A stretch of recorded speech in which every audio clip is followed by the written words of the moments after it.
मिठू तोता और रानू चिड़िया सुबह से बैठे हुए थे। तोते भैया अब चले, ये किसान तो घर जाएगा नहीं और ना ही हम किसान की मकई खा सकते हैं। रानू चिड़िया, लेकिन वो कालू कौवा कैसे हर रोज किसान की मकई ले जाता है? वो कल भी मेरे सामने किसान की मकई खा रहा था। मैंने पूछा तो कहने लगा कि किसान के खेत से लाया हूँ। वो एक नंबर का चोर है, किसी न किसी तरह वो मकई चोरी करके ले जाता होगा। किसान खेत में काम कर रहा था और चिड़िया और तोता बिना मकई खाए ही जंगल वापस चले जाते हैं। भी तोते और चिड़िया, बताओ क्या आज तुमने किसान के खेत से मकई खाई है? ना, हम तो सुबह से दोपहर तक पेड़ पर बैठे रहे, लेकिन वो किसान है कि घर गया ही नहीं और हम थक हार कर बिना मकई खाए ही जंगल लौट आए। मैं तो जा रहा हूँ, पेट भर मकई खाऊंगा भी और अपने साथ भी लेकर आऊंगा। कालू कौवा इंसानों की बस्ती की तरफ जाता है। कालू कौवा किसान के खेत में जाकर किसान से कहता है, किसान, तुम्हें तुम्हारी पत्नी घर बुला रही है, तुम्हारे घर में मेहमान आए हैं। अच्छा, तो मैं जल्दी से घर जाता हूँ। बहुत शुक्रिया जो तुमने मुझे बता दिया। किसान अपने घर चला जाता है और कौवा मजे मजे से किसान के खेत से मकई खाने लगता है। नहीं, मैंने तो आपको नहीं बुलाया। क्या मेहमान नहीं आए थे? तो फिर उस काले कौवे ने मुझसे झूठ क्यों बोला? कौवा झूठा है, मैंने तो उसे नहीं भेजा। कौवा पेट भरकर मकई खाता है और कुछ मकई अपने साथ लेकर वापस जंगल लौट जाता है। कौवे कौवे, एक मकई का भुट्टा मुझे भी दे दो।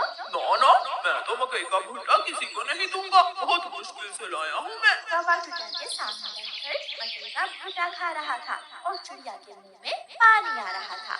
दूसरे दिन कौवा फिर से किसान के खेत में जाता है और किसान से कहता है, किसान, मैं अभी तुम्हारे घर से आया हूँ, तुम्हारे बेटे को देश बुखार है, जल्दी से घर जाओ। कौवे की बात सुनकर किसान घबरा जाता है और कुछ सोचे बिना अपने घर भाग जाता है और कौवा मजे से मकई खाने लगता है। कहाँ है मेरा मुन्ना? मुन्ना तो बाहर खेलने गया हुआ है।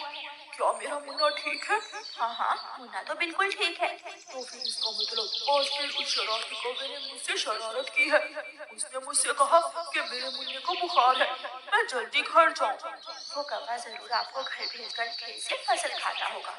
मैं कल देखूंगा वो कौवा कैसे मुझे उल्लू बनाकर मेरे खेत से मेरी फसल खाता है। कौवा जंगल जाकर बहुत खुश था। वो जो मकई अपने साथ लाया था वो तोते और कबूतर के सामने बैठकर खाता है। वाह, मजा ही आ गया, ये मकई तो बहुत स्वादिष्ट है। यार कौवे, थोड़ी सी मकई मुझे भी दे दो। हाँ ठीक है, अगर तुम मेरे घर का काम कर दो तो मैं तुम्हें भी मकई दे सकता हूँ। मैं भी करूँगा, मैं भी कौवे आपके घर का सारा काम करूँगा, मुझे भी मकई दे देना। ठीक है, तो फिर जल्दी से मेरे साथ आ जाओ।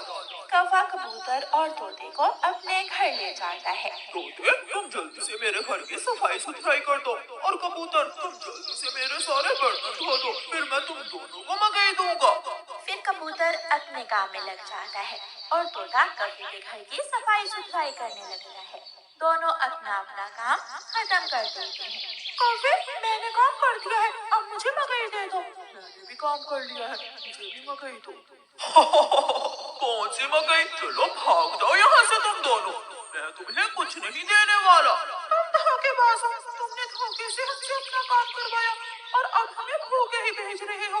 कबूतर और तोता वहाँ से चले जाते हैं। कौवा हर रोज की तरह अगले दिन भी किसान को पागल बनाने के लिए किसान के खेत में चला जाता है।